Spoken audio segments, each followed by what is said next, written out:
ಸುಮಾರು 1200 ದಿನಗಳು ನಿರ್ಮಿಸಲಾದ ಈ ಟೈಟಾನಿಕ್ ಕೇವಲ 2 ಗಂಟೆಯಲ್ಲಿ ಮುಳುಗುವ ಕಾರಣವೇನು?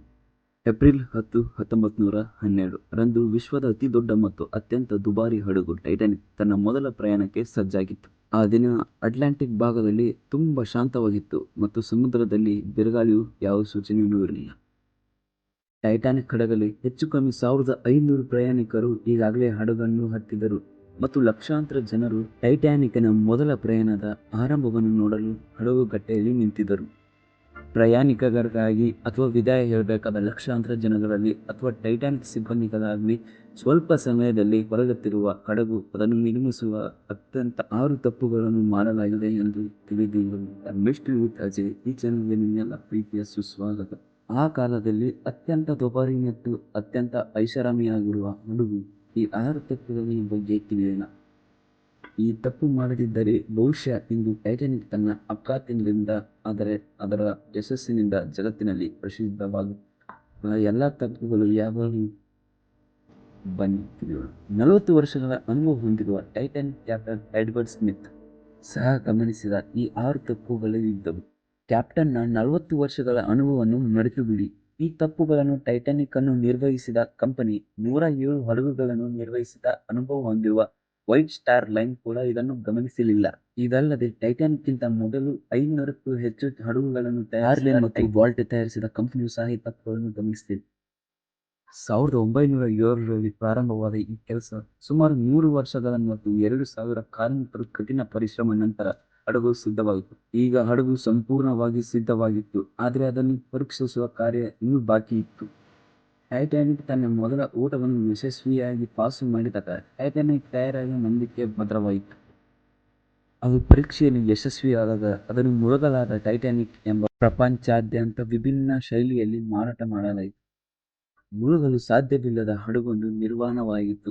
ಅದರ ಮೊದಲ ಪ್ರಯಾಣವನ್ನು ಇಂಗ್ಲೆಂಡ್ನ ಸೌತ್ ಆಂಪ್ಟನ್ ನಗರದಿಂದ ಪ್ರಾರಂಭಿಸಬೇಕಿತ್ತು. ಅದರ ದಿನಾಂಕವನ್ನು ಏಪ್ರಿಲ್ 10, 1962 ರಂದು ನಿಗದಿಪಡಿಸಲಾಗಿತ್ತು. ತಲುಪುವ ಸ್ಥಳ ಅಮೆರಿಕದ ನ್ಯೂಯಾರ್ಕ್ ನಗರವಾಗಿತ್ತು. ಟೈಟಾನಿಕ್ನ ಪ್ರಸಿದ್ಧ ಭಾಗದಲ್ಲಿ ಪ್ರಯಾಣಿಸಲು $30 ಹಾಗೆ ಫಸ್ಟ್ ಕ್ಲಾಸ್ನಲ್ಲಿ ಪ್ರಯಾಣಿಸಲು $3,40,000 ಈ ಮಾರ್ಕೆಟಿಂಗ್ನ ಪರಿಣಾಮವಾಗಿ ಎಲ್ಲ ಟಿಕೆಟ್ಗಳನ್ನು ಇದ್ದಕ್ಕಿದ್ದಂತೆ ಬುಕ್ ಮಾಡಲಾಯಿತು ಮತ್ತು ಅಂತಿಮವಾಗಿ ಟೈಟಾನಿಕ್ ತನ್ನ ಮೊದಲ ಪ್ರಯಾಣವನ್ನು ಪ್ರಾರಂಭಿಸುವ ದಿನ ಬಂದಿತು. ಮೊದಲ ತಪ್ಪು. ಮಧ್ಯಾಹ್ನದ ನಿಖರವಾಗಿ 12 ಗಂಟೆಗೆ ಟೈಟಾನಿಕ್ ತನ್ನ ಮೊದಲ ಪ್ರಯಾಣವನ್ನು ಪ್ರಾರಂಭಿಸಿತು ಮತ್ತು ಅದರೊಂದಿಗೆ ಟೈಟಾನಿಕ್ ತಪ್ಪುಗಳು ಮೊನ್ನೆಗೆ ಬರಲು ಪ್ರಾರಂಭಿಸಿತು.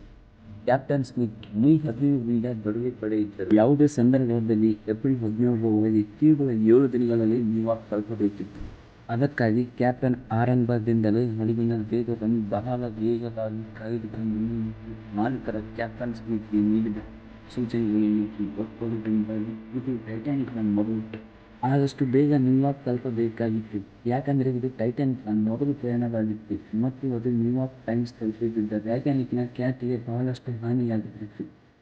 ಜಗತ್ತಿನ ಯಾವುದೇ ವಾಹನಯಂತ್ರ ಅಥವಾ ಚಿಹ್ನೆ ಇರುವಲ್ಲಿ ವೇಗದ ಮಿತಿಯು ಈ ಕಾರ್ಯವಿಧಾನದಲ್ಲಿ ಭಾಗವಾಗಿದ್ದು ಮತ್ತು ಪ್ರಮಾಣವಾದ ಆರಂಭದಲ್ಲಿ ಆ ಭಾಗವು ಕಂಪಿಸಲ್ಪಟ್ಟಿತ್ತು. ಸ್ವಲ್ಪ ಸಮಯದ ಒಳಗೆ ಹಡಗು ಸೌತ್ ಆಂಪ್ಟನ್ ಬಂದರಿನಿಂದ ತುಂಬಾ ಹಿಂದೆ ಹೊರಟಿತ್ತು.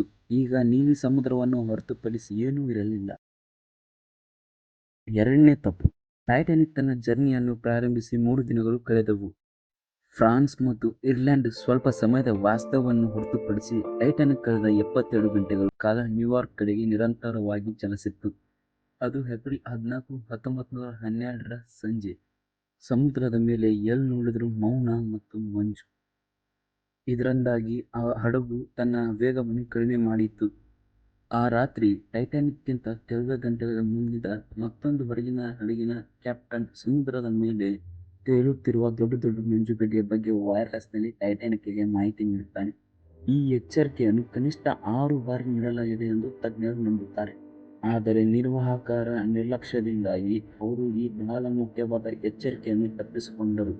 ಬಹುಶಃ ಇದು ಅವರಿಗೆ ಸಾಮಾನ್ಯ ವಿಷಯವಾಗಿರಬಹುದು, ಆದರೆ ಇದು ಟೈಟಾನಿಕ್ ದಾಳಿಗೆ ಎರಡನೇ ಕಾರಣವಾಗಿತ್ತು, ಏಕೆಂದರೆ ಟೈಟಾನಿಕ್ ಹಡಗು ಈ ರೀತಿಯ ಮೊದಲ ಐಷಾರಾಮಿ ಹಡಗು ಮತ್ತು ಅನೇಕ ವಿಐಪಿಗಳು ಇನ್ನೂ ಅದರಲ್ಲಿ ಹಾಜರಿದ್ದರು.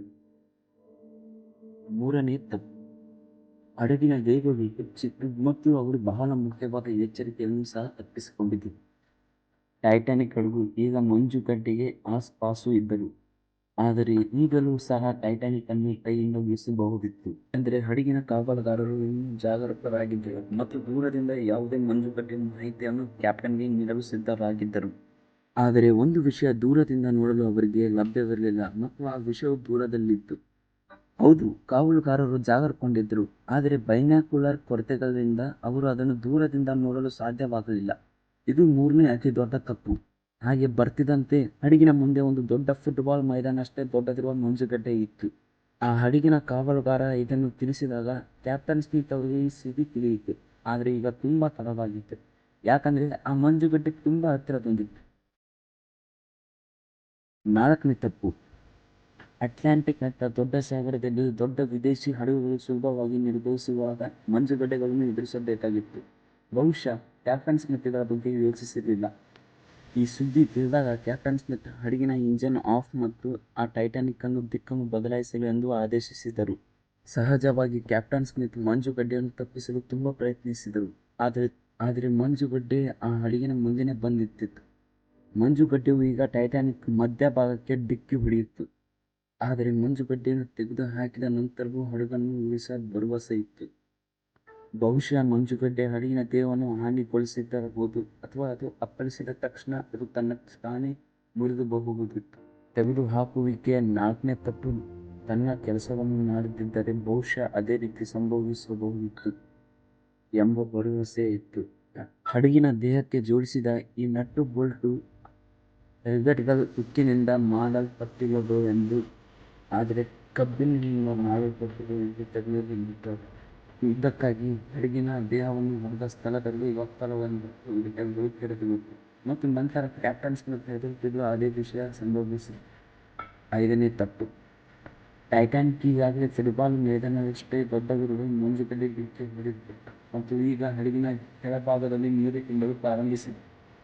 ಈ ಅಪಾಯಕಾರಿ ಘಟನೆಯು ಇಡೀ ಸಿಬ್ಬಂದಿ ಮತ್ತು ಪ್ರಯಾಣಿಕರನ್ನು ಎಚ್ಚರಿಸಿತು ಮತ್ತು ಅದರೊಂದಿಗೆ ಹಡಗಿನಲ್ಲಿದ್ದ ಟೈಟಾನಿಕ್ ಮಾಲೀಕ ಜೋಸೆಫ್ ಬ್ರೂಕ್ಸ್ ಸಹ ಇದ್ದರು. ಈಗಾಗಲೇ ಟೈಟಾನಿಕ್ಕಲ್ಲಿ ನೀರು ತುಂಬಲು ಪ್ರಾರಂಭಿಸಿತ್ತು, ಆದರೆ ಟೈಟಾನಿಕ್ ಅನ್ನು ಉಳಿಸಲು ಭರವಸೆ ಇನ್ನೂ ಇತ್ತು, ಯಾಕಂದರೆ ರಿವೆಟ್ಗಳನ್ನು ಹಡಗಿನ ಕೆಳಭಾಗದಲ್ಲಿ ತುಂಬಿಸದಿದ್ದರೆ ಹಡಗಿನ ಕೆಳಭಾಗದಲ್ಲಿ ನೀರು ಇನ್ನೂ ತುಂಬುವ ರೀತಿಯಲ್ಲಿ ವಿನ್ಯಾಸಗೊಳಿಸಲಾಗಿದ್ದು 3 ಮಹಡಿಗಳು ನೀರಿನಿಂದ ತುಂಬಿದ್ದರೂ ಅದು ಇನ್ನೂ ಮುಳುಗಲು ಸಾಧ್ಯವಿಲ್ಲ. ಆದರೆ ಈ ಹಡಗಿನ ದುರದೃಷ್ಟದಿಂದ 3 ಮಹಡಿಗಳನ್ನು ದಾಟಿದ ನಂತರ ನೀರು ಈಗ 4ನೇ ಮಹಡಿಯನ್ನು ತಲುಪಿತ್ತು. ಈಗ ಈ ವಿಷಯ ಕೈಮೀರಿ ಹೋಗಿತ್ತು. ಟೈಟಾನಿಕ್ ಈಗ ನಿಧಾನವಾಗಿ ಭಾಗಗಳಾಗಿ ಮುಳುಗುತ್ತಿತ್ತು. ಈಗ ಈ ಹಡಗಿನ ಬಗ್ಗೆ ಚಿಂತಿಸದೆ ಅದರಲ್ಲಿದ್ದ ಪ್ರಯಾಣಿಕರು ತಮ್ಮ ಜೀವಗಳನ್ನು ಉಳಿಸಿಕೊಳ್ಳುವ ಸಮಯದ ಬಗ್ಗೆ ಕ್ಯಾಪ್ಟನ್ ಸ್ಮಿತ್ ರೇಡಿಯೋದಲ್ಲಿ ತುರ್ತು ಎಚ್ಚರಿಕೆ ನೀಡಿದರು. ಯಾರಾದರೂ ಸಹಾಯಕ್ಕಾಗಿ ಬರುವವರೆಗೆ ಪ್ರಯಾಣಿಕರನ್ನು ಲೈಫ್ ಬೋಟ್ಗಳು ಬದಲಾಯಿಸುವ ಯೋಜನೆಯನ್ನು ರೂಪಿಸಲಾಯಿತು. ಆದರೆ ಈ ಸಂದರ್ಭದಲ್ಲಿ 5ನೇ ತಪ್ಪು ಅದರ ಪರಿಣಾಮವನ್ನು ಸಾಬೀತುಪಡಿಸಿತು. 6ನೇ ಮತ್ತು ಕೊನೆಯ ತಪ್ಪು. ಹೌದು, ಹಡಗಿನಲ್ಲಿ ಒಟ್ಟು 32 ಲೈಫ್ ಬೋಟ್ಗಳು ಇದ್ದವು, ಆದರೆ ನಿರ್ಲಕ್ಷ್ಯದಿಂದ ಕೇವಲ 20 ಲೈಫ್ ಬೋಟ್ಗಳು ಮಾತ್ರ ಇಡಲಾಗಿತ್ತು. 1500 ಪ್ರಯಾಣಿಕರು ಮತ್ತು ಕೇವಲ 20 ದೋಣಿಗಳು ಮಾತ್ರ ಇದ್ದವು. ಅಲ್ಲಿರೋ ಅವಸ್ಥಾಮತಿ ಎಲ್ಲರೂ ಕೆಳಗೆ ದೋಣಿಗಳು ಹತ್ತಲು ಬಯಸಿದ್ದರು. 1945ಕ್ಕೆ ಮೊದಲು ತುರ್ತು ದೋಣಿಯನ್ನು ಆ ಸಮುದ್ರದಲ್ಲಿ ಇಳಿಸಲಾಯಿತು. ಆದರೆ ಇಲ್ಲಿ ಮತ್ತೊಂದು 6ನೇ ತುರ್ತು ಪರಿಸ್ಥಿತಿ ಸಂಭವಿಸಿತು. ಅವ್ಯವಸ್ಥೆಯಲ್ಲಿ ದೋಣಿಗಳನ್ನು ಸಂಪೂರ್ಣವಾಗಿ ತುಂಬಿಸಿ ಸ್ಥಳಾಂತರಿಸಲಾಯಿತು. ಟೈಟಾನಿಕ್ ಅನ್ನು ತಕ್ಷಣವೇ ಸಮುದ್ರಕ್ಕೆ ಹಾಕಲಾಯಿತು. ಅದರಲ್ಲಿ ಹೆಚ್ಚಿನ ಪ್ರಥಮ ದರ್ಜೆ ಪ್ರಯಾಣಿಕರಿಗಾಗಿ ಆದ್ಯತೆ ನೀಡಲಾಯಿತು, ಅಂದರೆ ಶ್ರೀಮಂತರನ್ನು ಮೊದಲು ತಪ್ಪಿಸಲಾಯಿತು. ಮತ್ತೆ ಟೈಟಾನಿಕ್ ಹಡಗು ಸಮುದ್ರದಲ್ಲಿ ವೇಗವಾಗಿ ಮುಳುಗಿತು. 2 ಗಂಟೆ 40 ನಿಮಿಷದಲ್ಲಿ ಶಾರ್ಟ್ ಸರ್ಕ್ಯೂಟ್ನಿಂದಾಗಿ ಎಲ್ಲ ದೀಪಗಳು ಆರಿದವು ಮತ್ತು ಮುಂದಿನ ಕ್ಷಣ ಹಡಗು 2 ಭಾಗವಾಯಿತು. ಟೈಟಾನಿಕ್ ಸಂಪೂರ್ಣವಾಗಿ ಸಮುದ್ರದಲ್ಲಿ ಮುಳುಗಲು 2 ಗಂಟೆ 40 ನಿಮಿಷ ಬೇಕಾಯಿತು. ಈ ರೀತಿಯಾಗಿ 15-16 ಜನರು ಅಟ್ಲಾಂಟಿಕ್ ಸಾಗರದ ತಣ್ಣನೆ ನೀರಿನಲ್ಲಿ ಮುಳುಗಿ ಸಾವನ್ನಪ್ಪಿದರು. ಆ ಸಮಯದಲ್ಲಿ ನೀರಿನ ತಾಪಮಾನ ಕೇವಲ 2 ಡಿಗ್ರಿ ಸೆಂಟಿಗ್ರೇಡ್ ಆಗಿತ್ತು. ತಣ್ಣನೆ ನೀರಿನಲ್ಲಿ ಸ್ನಾನ ಮಾಡಿದರೂ ಬದುಕುಳಿಯುವ ಸಾಧ್ಯತೆ ಇರಲಿಲ್ಲ, ಯಾಕಂದರೆ ಅಂಥ ಕಡಿಮೆ ತಾಪಮಾನದಲ್ಲಿ ಒಬ್ಬ ವ್ಯಕ್ತಿ 30 ನಿಮಿಷಗಳಿಗಿಂತ ಹೆಚ್ಚು ಕಾಲ ಬದುಕಲು ಸಾಧ್ಯವಿಲ್ಲ. ಬದುಕುಳಿದವರಲ್ಲಿ ಗರಿಷ್ಠ ಸಂಖ್ಯೆ ಹುಡುಗಿಯರು ಮತ್ತು 3 ಪುರುಷರು. ಮತ್ತೊಂದೆಡೆ ಕ್ಯಾಪ್ಟನ್ ಸ್ಮಿತ್ ಜನರಲ್ಲಿ ನಗಿಸಲು ತನ್ನ ಎಲ್ಲಾ ಸಮಯವನ್ನು ಕಳೆದರು ಮತ್ತು ಮುಳುಗುತ್ತಿರುವ ಹಡಗಿನಿಂದ ಹಾರಿದ ಕೊನೆಯ ವ್ಯಕ್ತಿ ಅವರು. ನಿಮಗೆ ಈ ವಿಡಿಯೋ ಇಷ್ಟ ಆಗಿದೆ ಅನ್ಕೊಳ್ತೀನಿ. ವಿಡಿಯೋ ಇಷ್ಟ ಆದರೆ ವಿಡಿಯೋನ ಲೈಕ್ ಮಾಡಿ, ಹಾಗೆ ನಮ್ಮ ಚಾನಲ್ಗೆ ಸಬ್ಸ್ಕ್ರೈಬ್ ಆಗಿ. ಸಿಗೋಣ ಬೇರೆ ವಿಡಿಯೋದಲ್ಲಿ. ನಮಸ್ಕಾರ.